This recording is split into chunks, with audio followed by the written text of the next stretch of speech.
My 11-year-old daughter and her friends are a bunch of murder hobos. Posted by you/rare_pattern 1989. My daughter is 11 years old and started watching Stranger Things on Netflix a while back because some of the kids in her class were talking about it. After seeing a few episodes, she came to me asking what Dungeons and Dragons really was. I am by no means an expert on the game. I've played maybe 4 sessions about 20 years ago. But I explained the basic concept to her, and she thought it sounded really cool. I found my old dice and gave them to her to mess around with. Last week, she asked if I could make a story for her and her friends to play. It sounded like a fun idea, so I obliged. Since it was Halloween, even though we don't really celebrate it in my country, I created a small Halloween campaign for the girls. In the interest of time, they had to be done in an afternoon, and I didn't have the time to browse through the entire rule set. I created simplified character sheets for them with a bunch of predefined skills and crafted an inventory for each of them with helpful items to tackle some challenges. I made a PowerPoint presentation with several images to help them visualize what was going on and where they were. I also prepared a handwritten scroll with their quest objective on it, burning the edges a bit to give it a cool look, all fun stuff. The quest itself was pretty simple. The town where the girls lived was cursed for Halloween, and if they didn't lift the curse before midnight, all the townspeople would turn into monsters.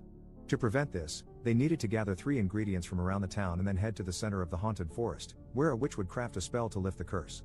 I had a lot of things prepared, but the one thing I didn't anticipate was how quickly my daughter and her 3 friends turned into murder hobos. The first ingredient they needed was a bag of candy. Walking around town, they found a kid who had just gone trick-or-treating. First, they asked him nicely to hand over his candy. Of course, the kid said no, so I imagine they might use some gold or intimidate him into giving it up. Instead, the girl playing the wizard noticed that I had written fireball under the spells category on her character sheet. Quietly, she asked if she could burn the kid. The other kids immediately asked, "Wait, can she?" I told them they could do whatever they imagined. So, they burned the kid and took his candy. My daughter, feeling a little remorse, explained that she took a tiny urn to carry his ashes. And, well, that set the tone for the rest of the campaign, as I could never have imagined those girls being so evil. The second ingredient was a bottle of wine, so they went to the local tavern. They first tried to steal a bottle, but when the stealth check failed, they decided to jump the barkeep and kill him to take the wine. The third ingredient was a dragon's tooth, which they could find in the house of an orcish warrior on the outskirts of town. Instead of knocking on the door, their first instinct was to try and kick it down. My daughter rolled a 1 on that check, so I told her she lost 1 health point because she hurt her foot. Next, they decided to break the window and enter the house that way.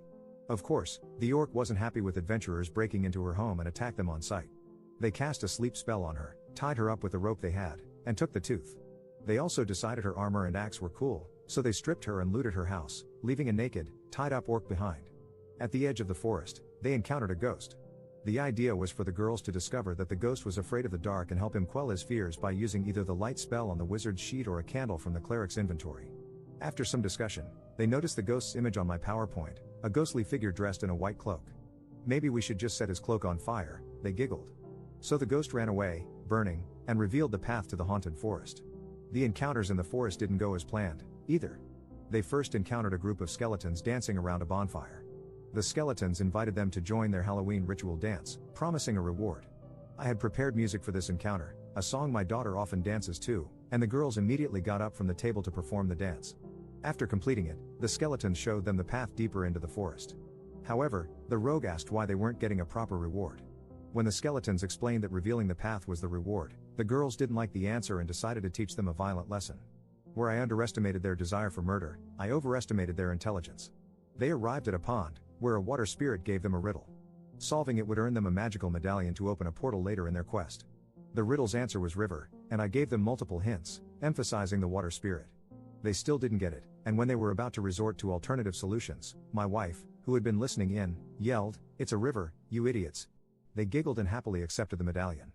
Next, they encountered a giant crow who wanted some candy to feed her chicks. Unwilling to share, the crow was added to their fatality list. Then, the mage and cleric got trapped in a giant spider web. A giant spider attacked, and the rogue tried to free her friends by throwing her dagger. Each throw was a skill check, and she accidentally hit the cleric instead of the web. An epic battle ensued, culminating in my daughter mounting the spider and choking it with a rope. I let her roll for it, but when she succeeded, I explained that spiders have book lungs and don't breathe like mammals, so her plan didn't work. It was still a cool idea, though. They took a beating but eventually won, proudly burning the spider's corpse and carrying its ashes in another urn. Finally, they reached the magical portal. The medallion lit up, revealing a rebus puzzle. The solution was a phrase from a popular song in our country. It went over their heads until my wife glanced at it, gave them the answer, and they started singing to open the portal. Before meeting the witch, they faced a Trent protecting her. Initially, the idea was for the Trent to be persuaded by their noble deeds. However, given their chaotic actions, I changed it so the Trent demanded an explanation. The girls concluded, "He's made of wood, so we can set him on fire." Since we were running out of time, I played along, and a single fireball reduced the Trent to ash. The confrontation with the witch was brief. She crafted the spell they needed to lift the curse. The girls returned to town, where they were celebrated as heroes for their bravery. My daughter later told me that everyone had a great time and laughed about it all day at school. She asked if I could create another campaign for them. Next time, I'll definitely incorporate consequences for their actions and make an action-packed story with more battles. For now, I'll start by rereading the rules to make the next campaign even better. Update 2 months later. So, a while ago, I posted about introducing my daughter and her friends to D&D and how they turned into full-on murder hobos. After their first game, the girls were over the moon and eager to play again. Word spread around their classroom, and suddenly, instead of 4 players, I had 6 girls to manage in my campaign. With my busy work schedule and the holidays, I didn't have as much time to prepare as I did for the first game. Still, I had a good idea of what I wanted to do and had incorporated the advice I got here to create a more action-packed experience for the group. However, things didn't go as planned, thanks to something I hadn't anticipated: another dad joining the party. The day before the game, my wife got a call from the father of one of the girls. He'd heard about the game from his daughter and was excited to join since he used to play D&D a lot when he was younger. I already knew him from school drop-offs, but our interactions had always been lukewarm. He's a single dad who, as my wife has mentioned multiple times, clearly has a thing for her. They work at the same company, and while he's not the type to act on it, he's shy and socially awkward in many ways. When I was younger, I was a huge geek, but marriage, kids, career growth, and new interests had watered that down over the years. While we're the same age, he's just as into geek culture as he was 20 years ago, and every conversation we've had revolves around the Minecraft world he's been building for years. Once the game started, he went into full hardcore role-playing mode and completely hijacked the session, much to the girls' dismay. I had prepared predefined character sheets and classes for the girls, complete with detailed explanations of their abilities, just like last time. The returning players started in the same inn where they'd previously murdered a boy on Halloween, with his mother now looking for him. They giggled about the situation, explaining it to the new girls. The plan was for the session to begin with a bar brawl against some drunken dwarves. Tensions were high, and some of the girls were already considering using a fireball, but the druid dad stepped in.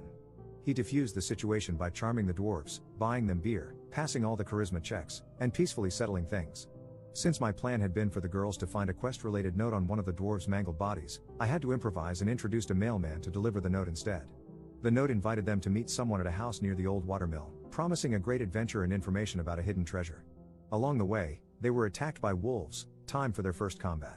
Except, the druid convinced the wolves they meant no harm, bypassing the fight entirely. When they reached the house, the girls wanted to barge in, but the druid insisted on scouting for traps and suspicious activity. He found a bird to ask for information about the house. Meanwhile, the girls started getting bored and bickering among themselves. One girl said she threw a rock at another's head. When they found the front door locked, they climbed onto the roof, and one girl pushed another down the chimney. Inside, the druid took control again, methodically having the girls detect magic, traps, and hidden doors in every room. The slow pace frustrated the girls, who started losing interest. To make matters worse, when they fought among themselves, the druid gave a speech about teamwork. After painstakingly exploring the house, they found the book they were looking for. The next part of the journey involved crossing a hot wasteland, but instead of picking up the pace, the druid had them stockpile water and food for the trip. I tried to speed things up with an ambush by orcs seeking revenge for being mistreated in the previous campaign. But instead of engaging in combat, the druid demanded backstory, expressed empathy, and tried to resolve things peacefully. When more orcs arrived, he convinced the party to surrender and get captured. I had to come up with a dungeon storyline on the fly, but by that point, the girls had checked out. It was hard enough involving all 6 players, but with the druid monopolizing the game, the energy in the room died completely. The campaign ended abruptly, and everyone went home. Unlike the first session, there was no laughter or excitement. My daughter didn't even mention the game afterward, which was a stark contrast to the last time. I suspect that the druid dad inadvertently killed their interest in role-playing games altogether.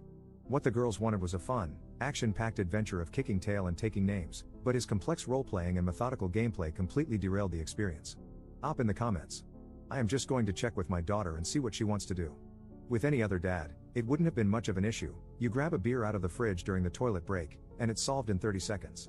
I have never had any type of meaningful conversation with this guy, and unfortunately, out of all the girls at the table, can you guess which one has been best friends with mine for practically all their lives? I also don't want to be the one who accidentally causes a rift between those two.